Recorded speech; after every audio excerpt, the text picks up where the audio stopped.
ระศพซ้อมทูลเชิญพระศพขึ้นพจยสารกลับมาส่งสาการเงินยางเมืองเก่า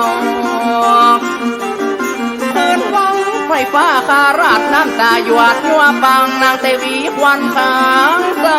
โศกสิริชนมายุจวบจุเต้าละ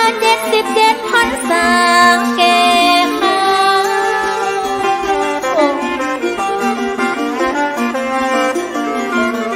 อิทธิฤทธิบารมีอาจเท้า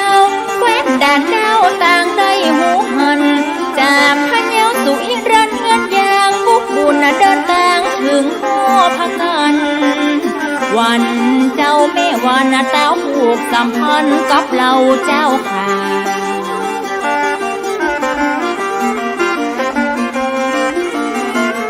เป็นที่เคารพเจ้าข่าเจ้าลาวกิตติศักดิ์ยาวเก่งกาลือเล่ากัน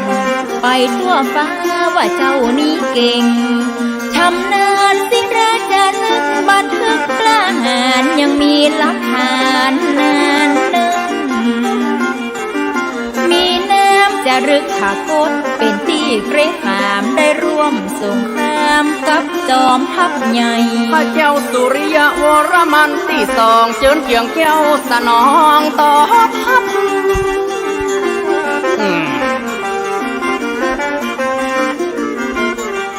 นำกองพลไปห่วมกองทัพเพื่อไปปราบยับทัพพิชัยจำปาแผ่นหินสลักว่ากองทัพเตรียมคุกว่ารวมทัพคุกชิงเอาชัยมาประสาทนครวัดแม่นตัดสืบมาห่วมพร้อมพญาแก่กล้าฤทธิเดช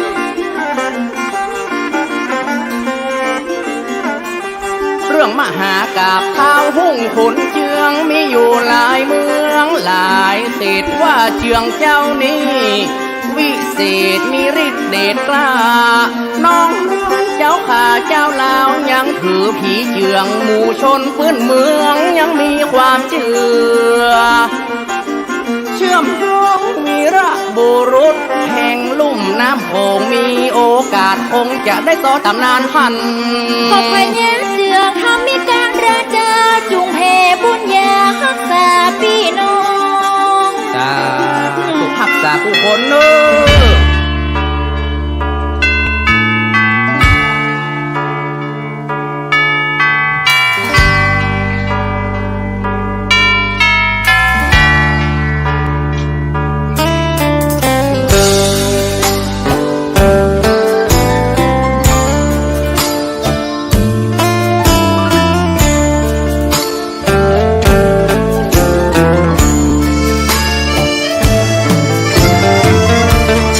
ชวนทุกท่านเข้าวัดเข้าวา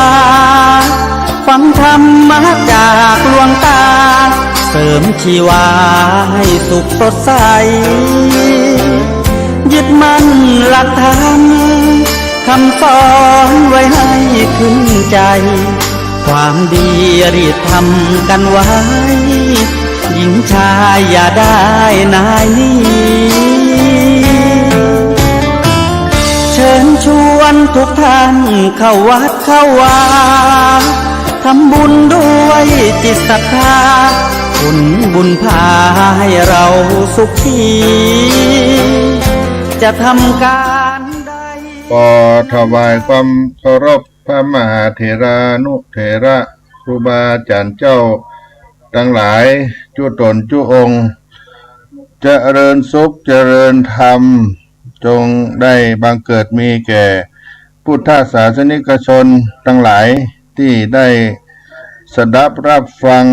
ธรรมะทางสถานีวิทยุวัดฝ่ายหิน 104.50 เมกะเฮิรตซ์วันนี้เป็นวันที่ 5 มิถุนายน พุทธศักราช 2567 ตกตาสาระธรรมยามเย็นของวัดสลีโสดาพระอารามหลวงโดยอัตมาภาพท่านพระครูปัญญาสังฆการผู้ช่วยเจ้าอาวาสวัดสลีโสดาพระอารามหลวงได้มาดำเนินรายการพบกับท่านสาธุชนผู้ฟังทั้งหลายแถมครั้งหนึ่ง ก็ได้ผ่านพ้นไปในเดือนมิถุนายนนี้มา5 วันเป็นเดือนที่6ตามปฏิทินสากลของเราชาวไทยทั้งหลายได้ใจการนับวันเวลาผ่านพ้นไปก็ได้มาเกินปีละสถานญาติโยมทั้งหลายอาตมาภาพก็ได้เดินทางไปวัน2 วันที่ผ่านมาตั้งแต่วันที่1ถึงวันที่4ที่5นี้ก็ได้ไปที่จังหวัดเชียงรายไปในงานพระธรรมจาริกการเผยแผ่งานพระพุทธศาสนาบนพื้นที่สูงได้ไปพบปะประชุมพี่น้องศรัทธาญาติโยมบนเขาบนดอยและก็ได้ไปประชุมหารือการงานกับคณะพระธรรมจาริกจังหวัดเชียงรายซึ่งมีพระเดชพระคุณหลวงพ่อเจ้าวาดวัดเบญจมบพิตรพระเดชพระคุณพระธรรมวชิราธิบดีประธานคณะพระธรรมจาริกเจ้าวาดวัดเบญจมบพิตรได้เป็นประธานในการเดินทางได้จาริกธรรมไปอำเภอเมืองเชียงรายอำเภอแม่จันทร์แล้วก็ไปไหว้ไปนมัสการพระธาตุเจ้าดอยตุงไปร่วมงานคณะสงฆ์เพื่อกำลังใจแก่พระธรรมจาริก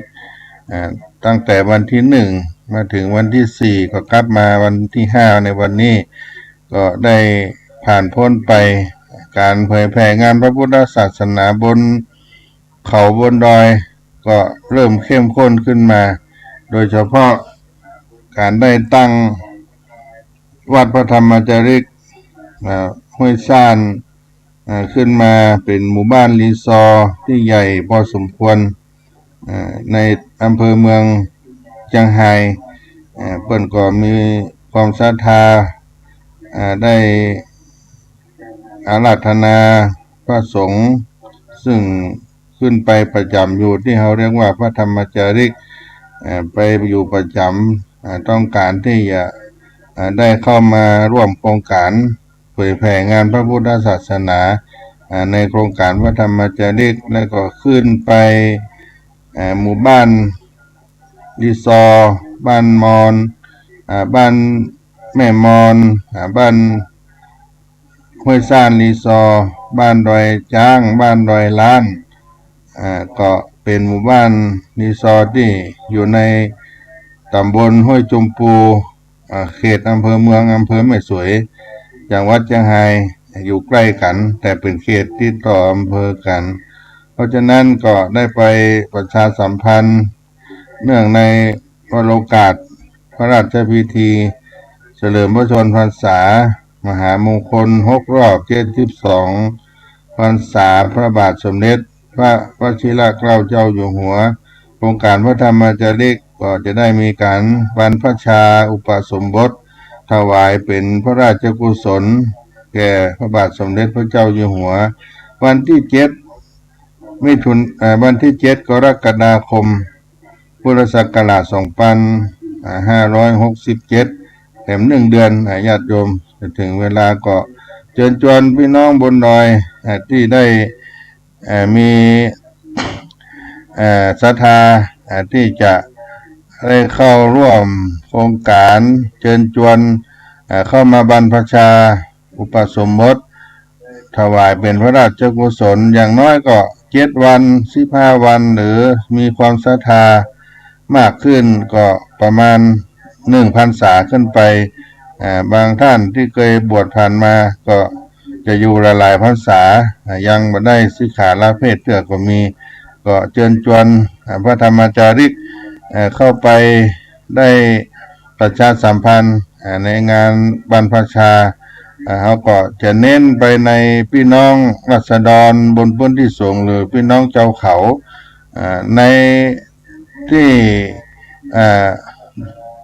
เป็นพี่น้องบนดอย ได้เข้ามาบรรพชาประสมบทก็สมัครได้ที่พระธรรมจาริกพระธรรมจาริกที่อยู่ประจำวัดพระธรรมจาริกของหมู่บ้านหรือว่าใกล้หมู่บ้านของตัวเองได้ไปสมัครอย่างที่วัดพระธรรมจาริกจากวัดเชียงไฮ้ก็มีวัดพระธรรมจาริกห้วยซ่านอำเภอเมืองอยู่ติดกับดอยจ้างดอยล้านที่เขตอำเภอแม่สวยก็ไปที่บ้านย่านำซึ่งก็มีพระธรรมจาริกอยู่4-5วัดพระธรรมจาริกในอำเภอเมืองไปทางเหนือขึ้นไปก็เป็นบ้าน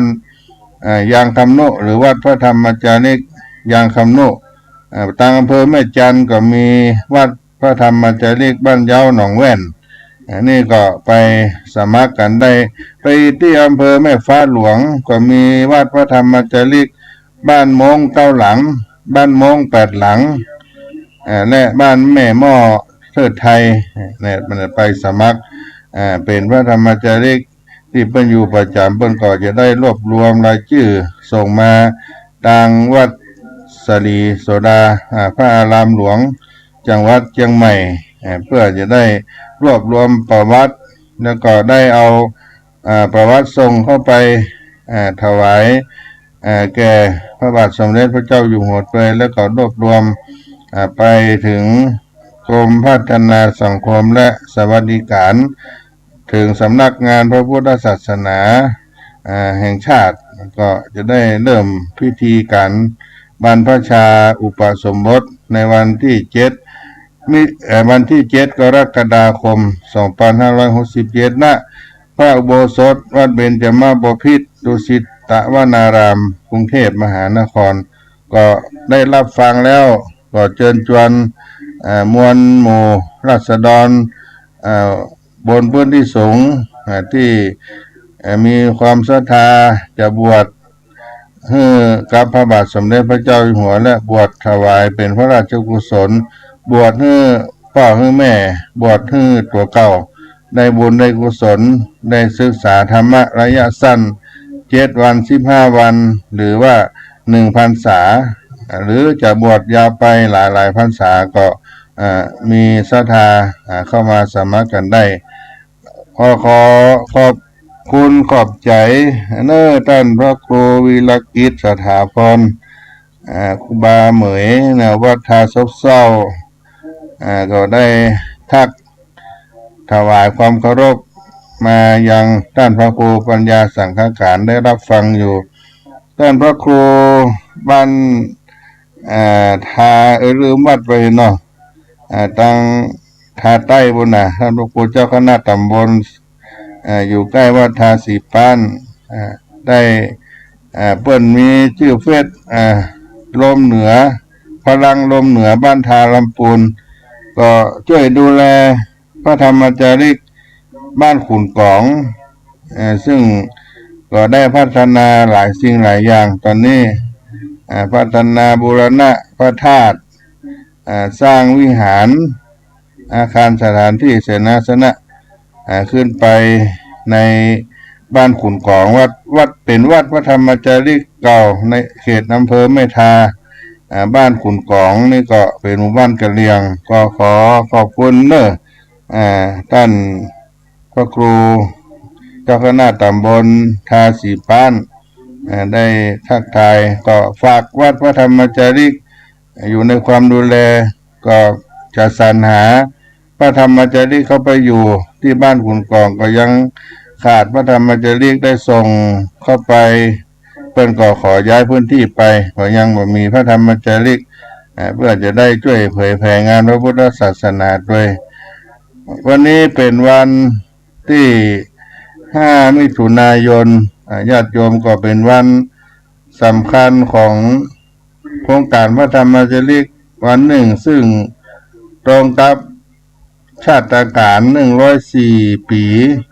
เจ้าประคุณสมเด็จพระพุทธชินวงศ์ปฐมสมเด็จล้านนาไทยอดีตเจ้าคณะใหญ่หัวเหนืออดีตเจ้าวาดวัดเบญจมาบพิตรปฐมประธานคณะพระธรรมจาริกเพิ่นได้ มรณภาพไปปีนี้วันที่5 มิถุนายน 2567ก็ครบรอบวันชาติการ104 ปี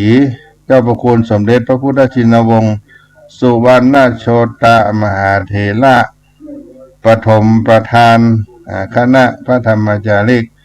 ก็น้อมกราบรำลึกไหว้สาบารมีธรรมเจ้าประคุณผู้มีอุปการะคุณได้ก่อตั้งโครงการพระธรรมจาริกให้พระธรรมจาริกได้เผยแผ่งานพระพุทธศาสนาแก่พี่น้องเจ้าเขาบนพื้นที่ห่างไกลความเจริญหรือเรียกว่าถิ่นธุรกันดารเจ้าคุณสมเด็จเป็นผู้ได้คิดเริ่มงานเผยแผ่พระพุทธศาสนาแก่พี่น้องเจ้าเขาเรียกว่าโครงการพระธรรมจาริกนี่ก็เป็นสิ่งที่มีคุณูปการ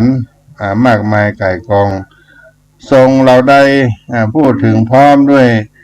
ศีลาจารวัตรอันงดงามบริสุทธิ์บริบูรณ์ในพระธรรมวินัยย่อมดำรงฐานะสังฆบดีผู้แผ่นดินแห่งพระมหาธรรมราชาผู้ประเสริฐและ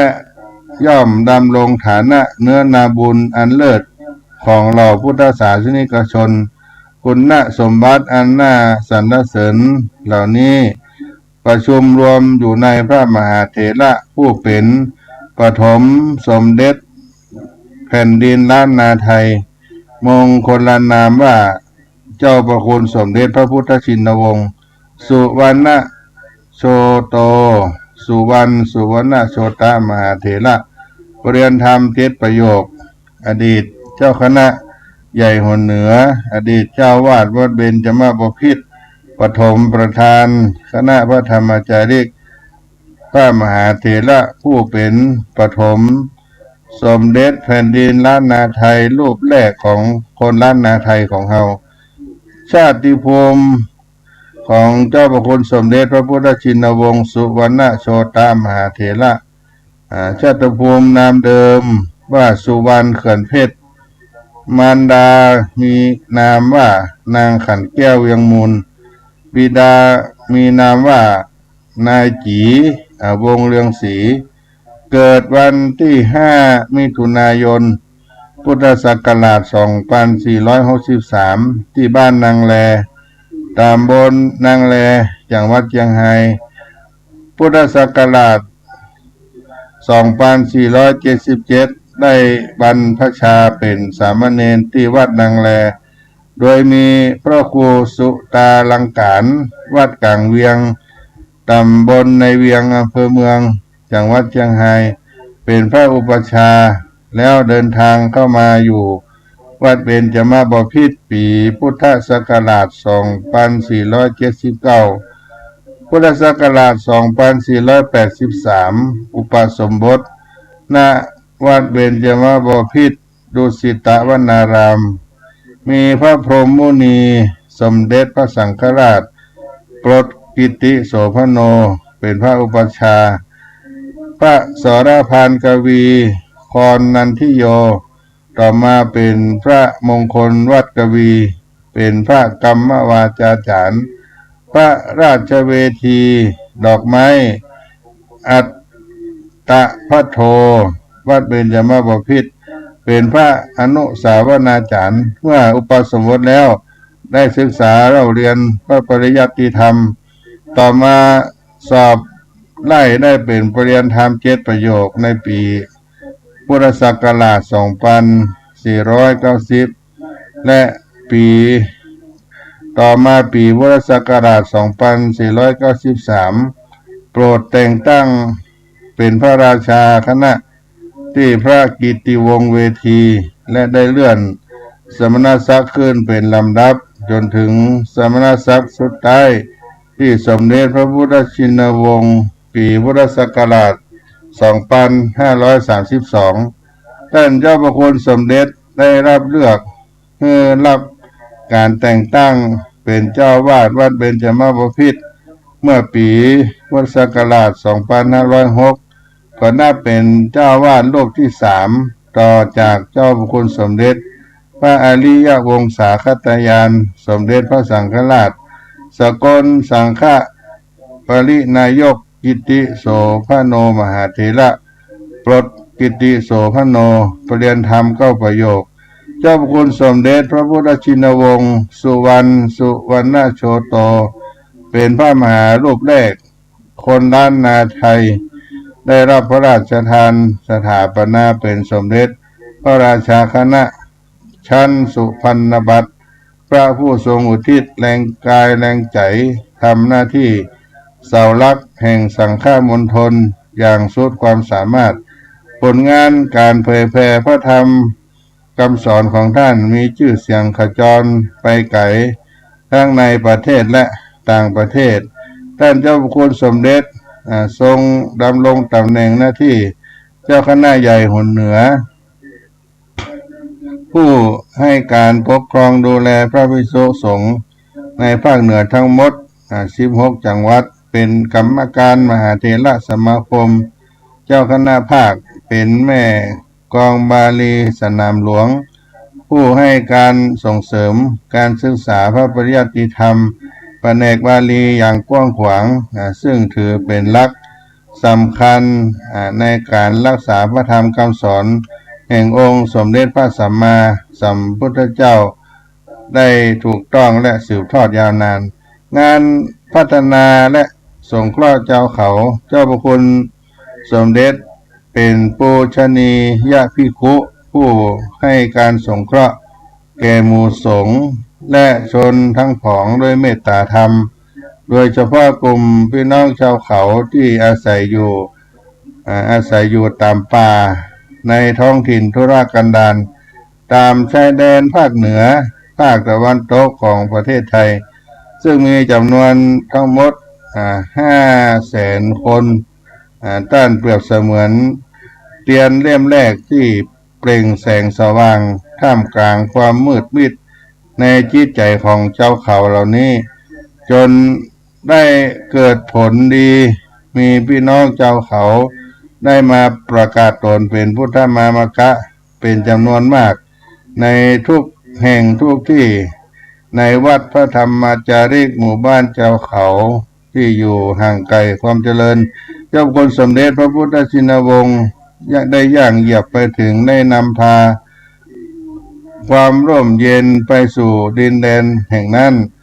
พ่อแม่ก็ต่างได้นำเอากุลวุฒิลูกหลานเข้ามาบวชเป็นพระภิกษุสามเณรจนถึงปัจจุบันมีเจ้าเขาเข้ามาบรรพชาอุปสมบทจำนวนหลายพันคนนับเป็นหมื่นก็ว่าได้เป็นผลงานด้านพัฒนาปรากฏมาจนถึงทุกวันนี้ได้59 ปีของการก่อตั้งโครงการพระธรรมจาริกและก็เป็นพระธรรมจาริกประธานคณะพระธรรมจาริกส่งพระภิกษุสามเณรไปเผยแผ่พระพุทธศาสนาแก่พี่น้องเจ้าเขาตั้งแต่ปี2508เป็นต้นมาจนบัดนี้งานพระธรรมจาริกก็กว้างขวางไปทั่วทุกสันดอยมีความมั่นคงเป็นประโยชน์อย่างยิ่งแก่ชุมชนชาวไทยภูเขาได้เป็นพระอุปชาของเราธรรมทายาทณพระอุโบสถและเบญจมบพิตรได้ชื่อว่าเป็นโบสถ์หินอ่อนที่งดงามที่สุดในประเทศไทยในคณะเดียวกันถือว่าเป็นพระอุโบสถที่มีกุลวุฒิเข้ามาบวชบรรพชาอุปสมบทมากที่สุดในประเทศไทยดังนั้นท่านเจ้าพระคุณสมเด็จพระพุทธชินวงศ์สุวรรณโชตามหาเถระจึงเป็นพระอุปชาที่มีสัตธิวิหาริกมากที่สุดในประเทศไทยแม้กระทั่งทั่วโลกก็ว่าได้ท่านเป็นผู้เล็งหันเหตุการณ์ไกลในการที่จะพัฒนาเยาวชนผู้ที่จะเป็นอนาคตอันสำคัญของชาติปรารถนาจะให้บัณฑิตที่เรียนจบออกไปเป็นผู้มีความรู้ผู้คุณธรรมดังนั้นเจ้าคุณสมเด็จ จึงให้การอุปถัมภ์การสนับสนุนโครงการอบรมธรรมทายาทบรรพชาอุปสมบทหมู่ให้แก่นักเรียนนิสิตนักศึกษาจากทั่วประเทศเป็นเวลาถึง11 ปีทำให้มีคนดีเกิดขึ้นในสังคมมากมายเมล็ดพันธุ์แห่งคุณธรรมจึงได้ถูกหว่านลงในดวงใจของเขาทั้งหลายเพื่อจะเติบโตไปเป็นความหวังใหม่ของคนไทยทั้งชาติต่อไปในด้านการต่างประเทศเจ้าพระคุณสมเด็จพระพุทธชินวงศ์สุวรรณโชตโตได้เดินทางปฏิบัติศาสนกิจในต่างประเทศนับถึง22 ครั้งสนับสนุนให้พระภิกษุในปกครองได้มีการศึกษาในระดับสูงถึงปริญญาตรีปริญญาโทปริญญาเอกเป็นจำนวนมากทั้งยังส่งไปเป็นพระธรรมทูตในต่างประเทศและมีที่สำคัญได้เป็นประธานอุปถัมภ์สร้างวัดพุทธรังสีที่รัฐไมอามีสหรัฐอเมริกาและเป็นประธานอุปถัมภ์สร้างวัดศรีนครินทราบรมราชชนนีประเทศสวิตเซอร์แลนด์ท่านเจ้าพระคุณสมเด็จพระพุทธชินวงศ์สุวรรณโชโตเรียนธรรม7 ประโยคได้ถึงแก่มรณภาพวันที่22 กันยายนพุทธศักราช 2537 รวมสิริชนอายุได้74 ปีปฏิปทาของเจ้าพระคุณสมเด็จนั้นดังได้พรรณนาที่ในสุพรรณบัตรเมื่อเทียบกับผลงานอันยิ่งใหญ่ท่านฝากไว้กับสังคมไทยด้วยความซาบซึ้งในคุณูปการนั้นประเสริฐเหล่าศิษยานุศิษย์ทั้งหลายก็ขอนอบน้อมเอามือต่างพวงดอกไม้ธูปเทียนเอา10 นิ้วพนมมือแทนพวงมาลัยดอกไม้น้อมสักการะบูชาคุณอันยิ่งใหญ่ไพศาลในเจ้าพระคุณสมเด็จพระพุทธชินวงศ์สุวรรณโชตมหาเถระผู้มีคุณูปการต่อโครงการพระธรรมจาริกคณะสงฆ์หนเหนือและพี่น้องชาวไทยภูเขาเป็นอย่างยิ่งสมเด็จพระพุทธชินวงศ์จุฬาลงกรณรังสิตกิติโสพลวรังกูลวิบูลย์ศิลาจาราวิมลคีรีชนพระหูละหิเตสีตรีปิฎกวราภรณ์อุดรมหาคณะประธานาธิศรบวรสังฆารามคามาวาสีอารัญญาวาสีสถิตณวัดเบญจมบพิตรดุสิตวนารามราชวรวิหารพระอารามหลวงกรุงเทพมหานครอหังวันตามิศิลาสาอหังวันตามิสัปปตาอหังวันตามิสัพพโสทรงเราใดพูดถึงพร้อมด้วยศีลาจารวัตอันงดงามบริสุทธิ์บริบูรณ์ในพระธรรมวินัยย่อมดำรงฐานะสังฆบดีคู่แผ่นดินแห่งพระมหาธรรมราชาผู้ประเสริฐและย่อมดำรงฐานะเป็นเนื้อนาบุญอันเลิศของเราพุทธศาสนิกชนคุณสมบัติอันน่านอบน้อมสรรเสริญเหล่านี้ได้อยู่ในพระมหาเถระผู้เป็นปฐมสมเด็จล้านนาไทยมงคลนามว่าเจ้าพระคุณสมเด็จพระพุทธชินวงศ์สุวรรณโชโตสุวรรณโชตมหาเถระปริยนธรรม7 ประโยคขอนอบน้อมมือพนมต่างดอกไม้ธูปเทียนแด่เจ้าพระคุณสมเด็จพระพุทธชินวงศ์สุวรรณโชตมหาเถระเจ้าผู้ควรแก่การอภิวาทยิ่งใหญ่ด้วยเสียงเกล้าแห่งข้าพเจ้าในนามโครงการพระธรรมจาริกในขอนอบน้อมในบารมีธรรมอุจาคุณแด่เจ้าพระคุณสมเด็จพระพุทธชินวงศ์สังฆบิดรแห่งพระธรรมจาริกณกาลวันนี้ครบรอบชาตการ104 ปีแห่งเจ้าพระคุณสมเด็จสุวรรณโชตมหาเถระเจ้าพระคุณสมเด็จพระพุทธชินวงศ์โดยเสียงเกล้า ขอนอบน้อมบูชาธรรม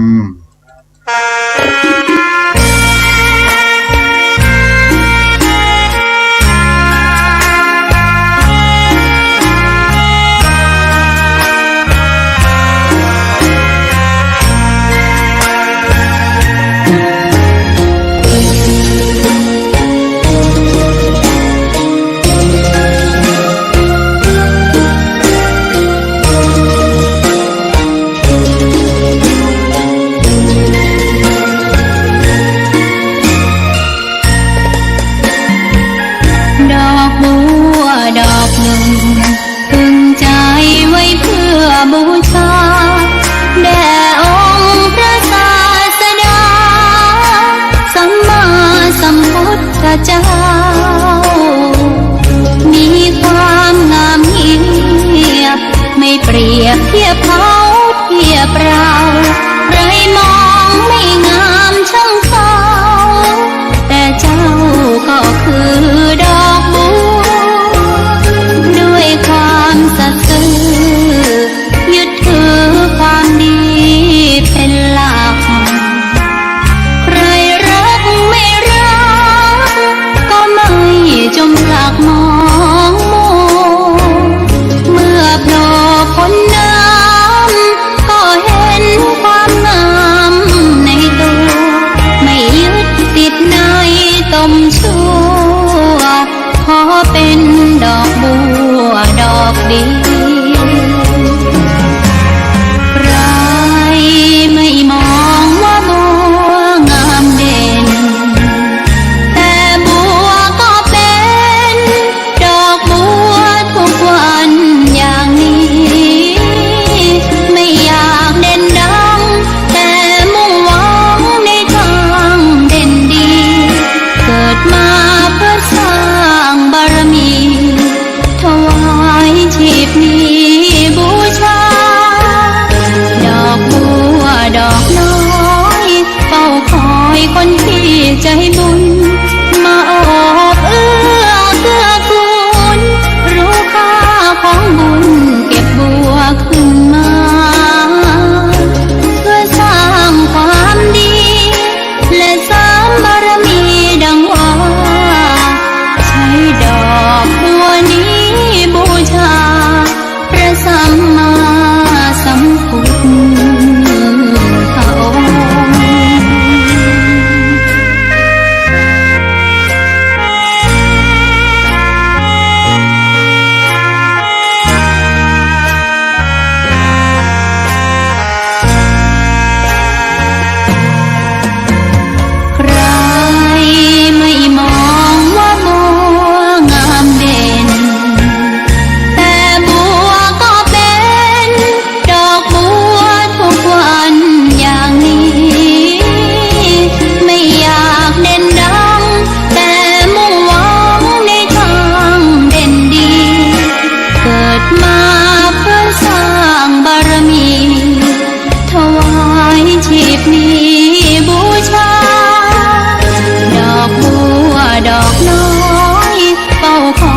คนที่ใจบุญมาออบเอื้อเกื้อกูลรู้ค่าของบุญเก็บบัวขึ้นมาเพื่อสร้างความดีและสร้างบารมีดังว่าใช้ดอกบัวนี้บูชาพระสัมมาสัมพุทธ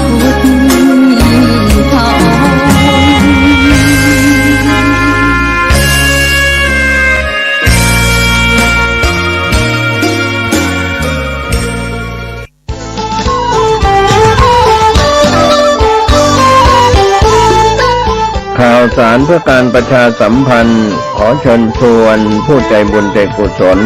ร่วมพิธีทำบุญตักบาตรมุทิตารำลึกครบรอบวันคล้ายวันเกิดชาติการ 146 ปีครูบาเจ้าศรีวิชัยนักบุญแห่งล้านนาไทย ตรงกับวันอังคารที่ 11 มิถุนายน พุทธศักราช 2567 ณ ลานอนุสาวรีย์ครูบาศรีวิชัยหมู่ที่ 2 ตำบลสุเทพ อำเภอเมืองเชียงใหม่ จังหวัดเชียงใหม่ มีพระธรรมเสนาบดีรองเจ้าคณะภาค 7 เจ้าอาวาสวัดพระธาตุดอยสุเทพ เป็นประธานฝ่ายสงฆ์ นายสิทธิศักดิ์ อภิกุลชัยสิทธิ์ นายอำเภอเมืองเชียงใหม่ เป็นประธานฝ่ายคฤหัสถ์กำหนดการดังนี้อังคารที่ 11 มิถุนายน 6:09 น.ศรัทธาประชาชนพร้อมกันหน้าลานอนุสาวรีย์ครูบาเจ้าศรีวิชัย 6:19 น.ถวายเครื่องสักการะครูบาเจ้าศรีวิชัยโดยนายอำเภอเมืองเชียงใหม่เป็นประธานพิธีนำกล่าวคำไหว้สาสักการะครูบาเจ้าศรีวิชัยโดยพระครูปัญญาสังฆการผู้ช่วยเจ้าอาวาสวัดศรีโสดาพระอารามหลวงกล่าวคำโยงเข้าบาท 6:29 น.พิธีทำบุญตักบาตรมุทิตารำลึกครูบาเจ้าศรีวิชัยพระภิกษุสามเณรจำนวน219รูปออกรับบิณฑบาตรอบอนุสาวรีย์ครูบาเจ้าศรีวิชัย 7:29 น.นายอำเภอสิทธิศักดิ์ อภิกุลชัยสิทธิ์ นายอำเภอเมืองเชียงใหม่ประธานฝ่ายคฤหัสถ์จุดเทียนธูปบูชาพระรัตนตรัยไหว้พระสมาทานศีลประธานฝ่ายสงฆ์มีพระธรรมเสนาบดีรองเจ้าคณะภาค 7พร้อมพระเถรานุเถระจำนวน12รูปเจริญพระพุทธมนต์สมโภชอนุสาวรีย์ครูบาเจ้าศรีวิชัยประธานฝ่ายสงฆ์กล่าวสัมโมทนียกถาเทิดเกียรติคุณในบารมีพระครูบาเจ้าศรีวิชัยประธานฝ่ายคฤหัสถ์กล่าวพบปะศรัทธาประชาชนอาจารย์กล่าวสุมาครัวตาลถวายจตุปัจจัยไทยธรรมจำนวน15ชุดพระสงฆ์อนุโมทนาวันพาลาพระถวายพระตาหารเช้าแด่พระเถรานุเถระณลานอนุสาวรีย์จำนวน12รูป 9 นาฬิกาพิธีเปิดโครงการบริการประชาชนสักการะครูบารักษาห้วยแก้วประจำปีพุทธศักราช 2567 โดยนายสิริพรสิริโสดาผู้อำนวยการสำนักงานคุมประพฤติจังหวัดเชียงใหม่นำสมาชิกและผู้ถูกคุมประพฤติตลอดถึงอาสาสมัครคุมประพฤติจังหวัดเชียงใหม่60คนบริการสังคมโดยพัฒนาทำความสะอาดรอบอนุสาวรีย์ครูบาศรีวิชัยพร้อมเส้นทางขึ้นดอยสุเทพตามโครงการสักการะครูบารักษาห้วยแก้วประจำปี 2567เป็นเสร็จพิธีก็เป็นการเชิญชวนคณะสงฆ์คณะศรัทธาและผู้มีความเคารพนับถือในตัวครูบาเจ้าศรีวิชัยในพิธีทำบุญตักบาตรมุทิตารำลึกครบรอบวันคล้ายวันเกิดชาติการ146ปีครูบาเจ้าศรีวิชัยนักบุญแห่งล้านนาไทยช่วงเช้าอังคารที่ 11 มิถุนายนเวลา 6 นาฬิกาเป็นต้นไปณลานอนุสาวรีย์ครูบาศรีวิชัยหมู่ที่ 2 ตำบลสุเทพอำเภอเมืองเชียงใหม่จังหวัดเชียงใหม่เชิญทุกท่านร่วมงานนี้โดยพร้อมเพรียงกัน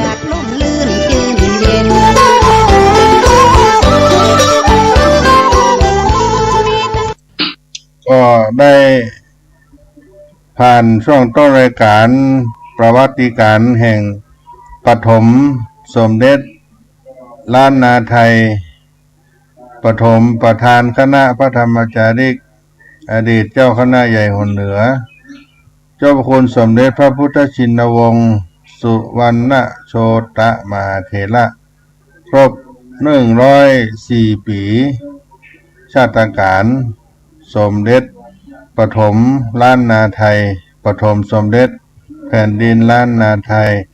และในเดือนนี้ก็เช่นเดียวกันตามได้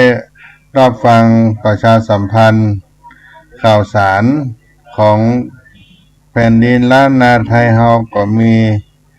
ตนบุญล้านนาไทยก็คือท่านเจ้าครูบาศรีวิชัยก็เป็นเดือนเดียวกันญาติโยมเนาะเป็นเดือนเดียวกันตนบุญแผ่นดินล้านนาไทยปฐมสมเด็จล้านนาไทยท่านทั้งสองนี้ก็ได้เกิดในเดือนมิถุนายนเช่นเดียวกันแต่ห่างกันไป40 กว่าปีครูบาเจ้าศีลธรรมชาตการได้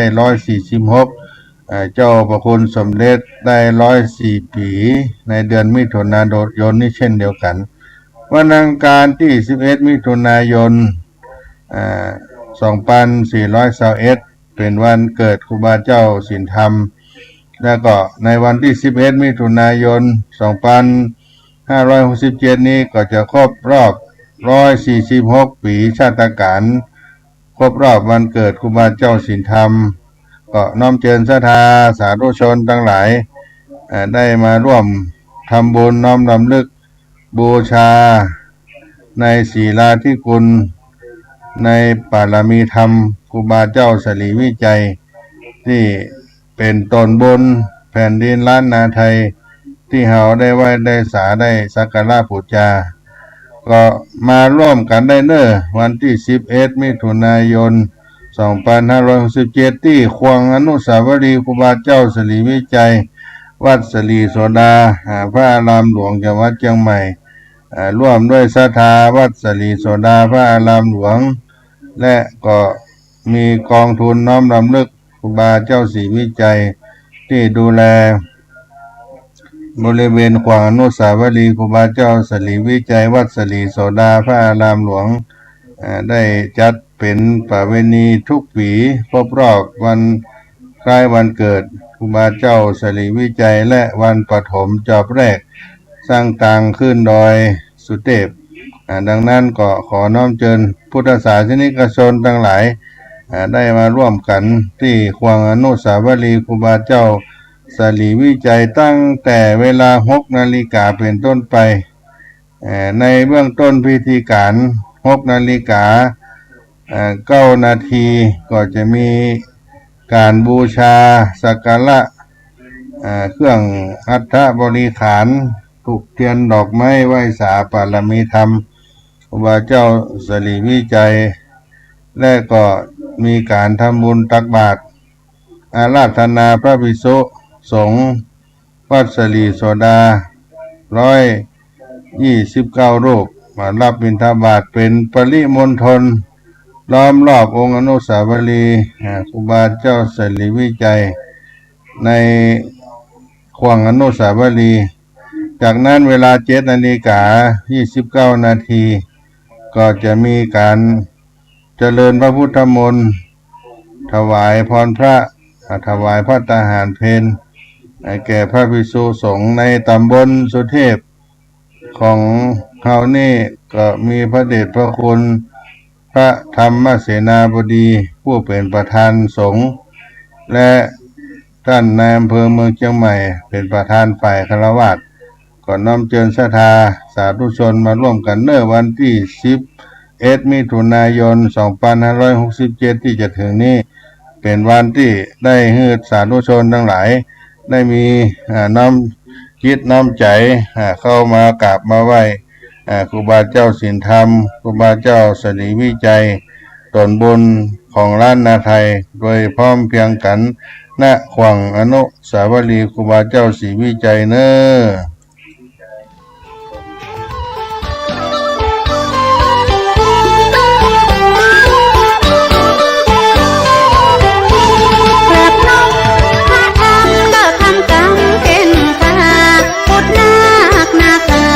เทพาสักคนคือเป็นผู้สนแสงธรรมนำหน้าพระอริยสังฆาลูกศิษย์มหาโพดง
มาถึงช่วงท้ายรายการ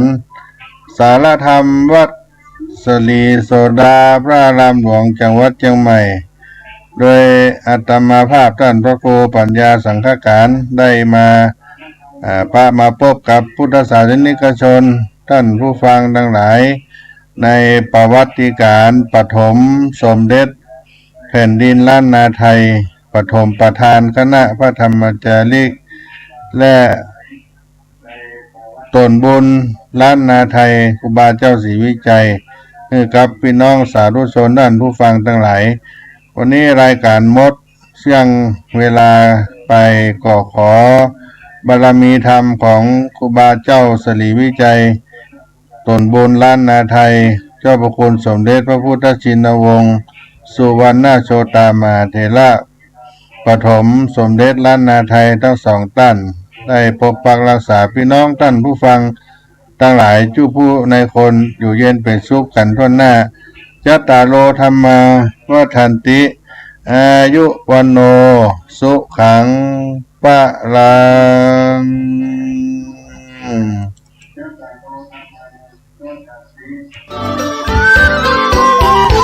ลูกแม่เป็นคนดี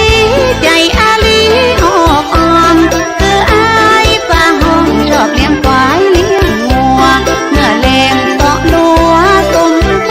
ในคอกเพราะป้าบ้านนอกมีการเลือกนิดหนึ่งอายป้าห้องใจบุญที่แต่บุญคุณแม่เจ้ารับเด้อลูกเจ้าบอกคบไผ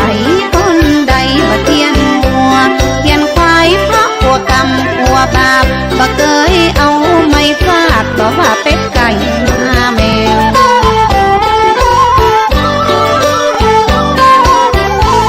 ชอบกินมันแก้วบ่ฟักแก้วก้อยอ้อยบ่แคว้นบ่น้อยพักแทบพักเสือตำบ่คุ้งก็คือชอบกินข้าน้ำพริกสิ่ง ธง ที่ ชา มี ติและเพล ชี งชา วิ ติ ต ไทย บ่เค เป็ ย นสัญลักษณ์ของความเป็นไทย เราจงร่วมใจยืนตรงเคารพธงชาติด้วยความภาคภูมิใจในเอกราชและความเสียสละของบรรพบุรุษไทย ใส่ปากกินเด่นกินลาบตึงชอบข้าวก็ชอบหัวเจ้าไปสมหัวกับเพื่อนเด็กชา